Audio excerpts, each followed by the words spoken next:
Good afternoon அனைவருக்கும். எல்லாம் எப்படி இருக்கீங்க?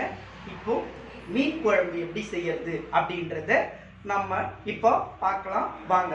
அதுக்கு தேவையான இன்க்ரீடியன்ட்ஸ்: ஒரு 4 பழுத்த தக்காளி, ஒரு கைப்பிடி பூண்டு, சின்ன வெங்காயம் ஒரு கைப்பிடி. இது மசாலா அரைக்கிறதுக்கு தேவையானது.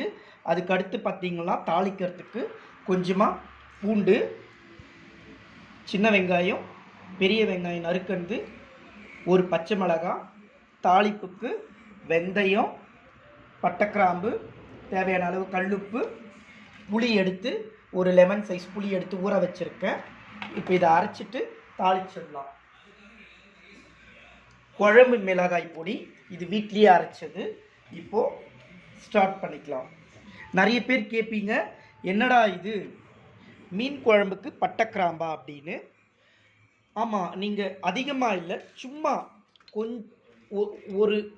ஒரு துண்டு பட்டை, ஒரே 2 பீஸு கிராம்பு போட்டுக்கோங்க, நல்லாயிருக்கும். அதே போல் இந்த மசாலா அரைக்கிறச்ச பார்த்தீங்கன்னா கொஞ்சமாக 1 ஸ்பூன் சீரகம்,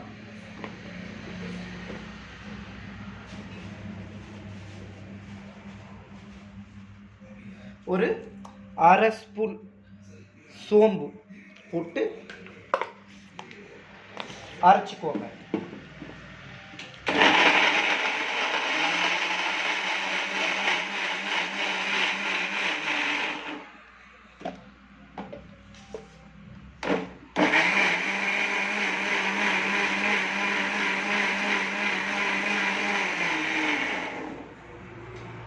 அதே போல் குழம்பு இறக்கும் போது கொஞ்சமாக 1 ஸ்பூன் பெப்பர் பொடி போட்டு இறக்குனீங்கன்னா குழம்பு ரொம்ப ருசியாக இருக்கும்.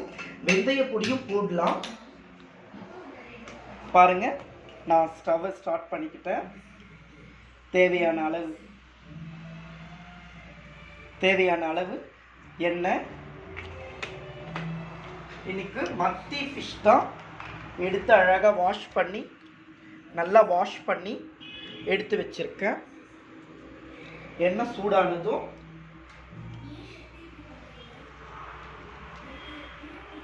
இங்க பாருங்க, ரொம்ப சின்னதா பட்டை கிராம்பு,